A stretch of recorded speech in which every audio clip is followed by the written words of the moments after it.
तर मित्रांनो आपल्याला जायचं होतं आज गुप्तेश्वर महादेव मंदिर वडपट्टीला. तर सुप्रभात सगळ्यांना. तर मित्रांनो भरपूर दिवस झाले होते ब्लॉग काय टाकले नाही, म्हटलं चला आज वडपट्टीचा ब्लॉग टाकून घेऊ. तेवढं सागर शेट नाशिक वरून आले होते, म्हटलं चला आमच्या बरोबर वडपट्टीला. मग काय घेतलं त्यांना गाडीवर टाकून. इकडे बघतो तर काय पप्पू शेटचं मस्त वावरात काम चालू आहे, म्हटलं चांगली गोष्ट आहे. अमोल म्हणे का हरणांचं कळत बघ. अरे बाबा म्हणलं हरिण नाही ते मेंढ्या तुला हरणान मेंढ्यामध्ये फरक कळतो का नाही. भाऊ नाही होतं गुप्तेश्वर महादेव मंदिर. गाडी लावून घेतली, म्हटलं चला चप्पल वगैरे काढून हातपाय वगैरे धुवून घेऊ. भाऊ नाही होतं गुप्त पाणी, जिथून आजपर्यंत कोणाला बी कळलं नाही की पाणी कुठून व कसे येते. तुम्हाला जर इतिहास जाणून घ्यायचा असेल तर नक्की एकदा वडपट्टीला व्हिजिट करा. म्हटलं चला दर्शन वगैरे करून घेऊ. इथं बाहेरच गणपती बाप्पाचे पण मंदिर आहे, तिथले पण दर्शन केले.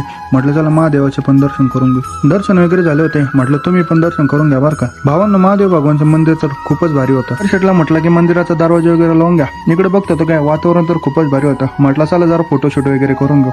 मित्रांनो लगेच आपलं ट्रायपॉड वगैरे काढलं. सागरला म्हटलं चल तुझे फोटो काढून घेऊ. मित्रांनो तुम्ही म्हणाल का सागर आज काय